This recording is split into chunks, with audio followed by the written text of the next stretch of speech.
কিন্তু যেহেতু এই তাকানোটা এক সময় জিনার দিকে নিতে পারে, তাই এই তাকানোটা কেউ হারাম করেছে কে? আন-নাযার, এই দৃষ্টিটা বড় ভয়ঙ্কর। আল্লাহর হাবিব সাল্লাল্লাহু আলাইহি ওয়াসাল্লাম বলেছেন, আন-নাযার সাহামুন মাসমুমুন মিন সিহামি ইবলিস। এই দৃষ্টি, লাগামহীন দৃষ্টি, শয়তানের বিষ মাখানো তীরবানের মধ্য থেকে একটা ভয়ঙ্কর তীর। এই তীর দিয়ে শয়তান যুবকদেরকে কাবু করে ফেলে। ডাইরেক্টলি শারীরিক সম্পর্কের দিকে কেউ যায় না। প্রথমে বদনজর, প্রথমে কি কথা কয় না, গলার সাউন্ড এখন কমে আসছে, এখন বিপরীতে ঘা পড়তেছে, তো এখন আর সাউন্ড নাই। প্রথমে শুরু হয় কি দিয়ে?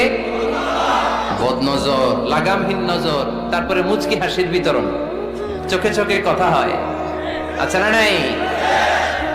হাসি বিতরণ হয়, মোবাইল নাম্বার আদান প্রদান হয়, ফেসবুকের আইডি শেয়ার হয়, তারপরে রাত জেগে কম্বলের নিচে চ্যাটিং ফ্যাটিং আছে না নাই?